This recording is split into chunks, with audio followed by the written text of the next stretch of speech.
ನಮ್ಮ ಮಹದೇವಪುರ ಕ್ಷೇತ್ರದ ಕುಂದರಹಳ್ಳಿಯ ಹತ್ತಿರ ಇರುವಂಥ ರಾಮೇಶ್ವರಂ ಕಫೆಯಲ್ಲಿ ಬಾಂಬ್ ಬ್ಲಾಸ್ಟ್ ಆಗಿದೆ. ಇದನ್ನು ನಾನು ತೀವ್ರವಾಗಿ ಖಂಡಿಸ್ತೇನೆ. ಈಗಾಗಲೇ ದೃಶ್ಯ ಮಾಧ್ಯಮದಲ್ಲಿ CCTVಯ ಫುಟೇಜಿನ ಮುಖಾಂತರ ಶಂಕಿತ ವ್ಯಕ್ತಿಯ ಭಾವಚಿತ್ರ ಬರ್ತಾ ಇದೆ. ಈ ಮೂಮೆಂಟಿನವರೆಗೂ ಕೂಡ ಸರ್ಕಾರ ಅವ್ರನ್ನ ಬಂಧಿಸಲಿಕ್ಕೆ ಆಗಿಲ್ಲ.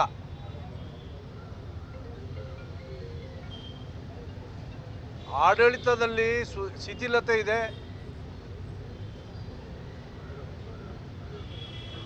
ತುಷ್ಟೀಕರಣ ನೀತಿಯನ್ನು ಅನುಸರಿಸ್ತಾ ಇರುವಂತಹ ಹಿನ್ನೆಲೆಯೊಳಗೆ ಈ ಕ್ರಮ ನಿಧಾನ ಆಗ್ತಾ ಇದೆ ಅಂತ ನನ್ನ ಭಾವನೆ.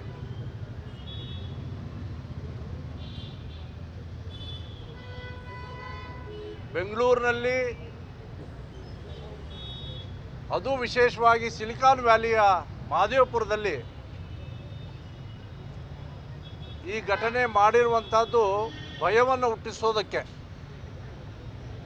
ಅದು ಯಾರೇ ಆಗಿರಲಿ, ಭಯೋತ್ಪಾದಕ ಅವನನ್ನು ಬಂಧಿಸಲಿಕ್ಕೆ ಆಗದೇ ಇದ್ದರೆ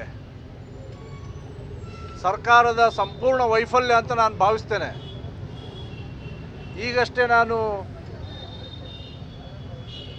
ರಾಮೇಶ್ವರ ಕಫೆ ಒಳಗೆ ನಮ್ಮ ಮುಖಂಡರ ಜೊತೆಗೆ ಭೇಟಿ ಕೊಟ್ಟೆ. ಈ ಶಂಕಿತ ವ್ಯಕ್ತಿ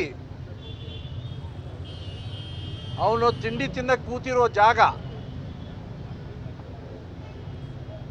ಮಧ್ಯದಲ್ಲಿ ಮರ, CCTVಯ ಕ್ಯಾಮ್ರಾಕ್ಕೂ ಕೂಡ ಅಡ್ಡಿ ಬರೋ ರೀತಿಯಿಂದ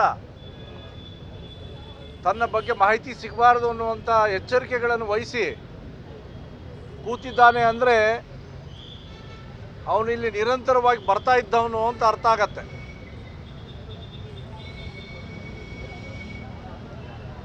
ತಕ್ಷಣವೇ ಅವನ ಬಂಧನ ಆಗಬೇಕು ಮತ್ತು ಇಡೀ ಪ್ರಕರಣವನ್ನು ನಿಮಗೆ ಯಾರ್ಯಾರ ಮೇಲೆ ಶಂಕೆ ಇದೆ ಅವರೆಲ್ಲರನ್ನ ಬಂಧಿಸಬೇಕು. ಇಡೀ ಪ್ರಕರಣವನ್ನು NIAಗೆ ಕೊಡಬೇಕು ಮತ್ತು ಸಂಪೂರ್ಣ ಸಹಕಾರವನ್ನು ರಾಜ್ಯ ಸರ್ಕಾರ ಅದಕ್ಕೆ ಕೊಡಬೇಕು. ಇದರಲ್ಲಿ ರಾಜಕಾರಣ ಮಾಡೋದು ಸೂಕ್ತ ಅಲ್ಲ. ಯಾವ ರೀತಿ ವಿಧಾನಸೌಧದಲ್ಲಿ ಪಾಕಿಸ್ತಾನ್ ಜಿಂದಾಬಾದ್ ಅಂತ ಹೇಳಿದವ್ರನ್ನ ಪ್ರೊಟೆಕ್ಟ್ ಮಾಡ್ತಾ ಇದ್ದೀರೋ, ಓಪನ್ ಆಗಿ ಮಾಧ್ಯಮಗಳ ಮುಖಾಂತರ ಇಡೀ ರಾಜ್ಯ ನೋಡ್ತು, ಅಂಥವ್ರನ್ನೇ ನೀವು ರಕ್ಷಣೆಗೆ ಹೊರಟಿರುವಂಥ ಸಂದರ್ಭದಲ್ಲಿ ತುಷ್ಟೀಕರಣ ನೀತಿಯಿಂದನೋ ದೇಶದ ಭದ್ರತೆ ವಿಚಾರದಲ್ಲಿ ಕಾಂಪ್ರಮೈಸ್ ಆಗುವಂಥ ಕೆಲಸವನ್ನು ನೀವು ಮಾಡಬೇಡಿ. ಕ್ರಮ ಜರುಗಿಸಿ ಬಂಧಿಸಿ ಸಂಬಂಧಪಟ್ಟವಂಥ ಶಂಕಿತ ಭಯೋತ್ಪಾದಕರನ್ನ ನಿರ್ದಾಕ್ಷಿಣ್ಯ ಕ್ರಮ ಕೈಗೊಳ್ಳಿ ಅನ್ನುವಂಥ ಒತ್ತಾಯವನ್ನು ಮಾಡ್ತೇನೆ. ಈ ರಾಮೇಶ್ವರ ಅಂತ ಹೆಸರಿಟ್ಟಿದ್ದಕ್ಕೆ ಹಿಂಗಾಗಿದೆಯೋ ಅಥವಾ ನಿಜಕ್ಕೂ ಬೆಂಗಳೂರಿನಲ್ಲಿ ಭಯ ಹುಟ್ಟಿಸ್ಬೇಕನ್ನೋ ಕಾರಣಕ್ಕೆ ಹಿಂಗೆ ಮಾಡಿದಾರೋ ಅಥವಾ ಕರ್ನಾಟಕದಲ್ಲಿ ಭಯೋತ್ಪಾದನೆ ಚಟುವಟಿಕೆ ಮಾಡೋದು ಕಾಂಗ್ರೆಸ್ ಸರ್ಕಾರ ಬಂದ ಮೇಲೆ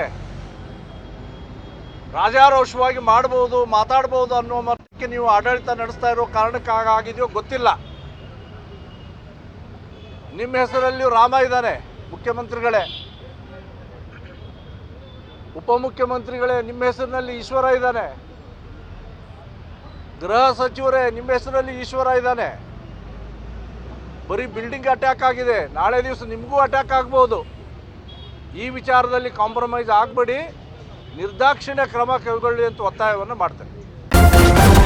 ನ್ಯೂಸ್ ಫಸ್ಟ್, ನಿರ್ಭೀತಿಯಿಂದ ನಿಮ್ಮ ಪರವಾಗಿ.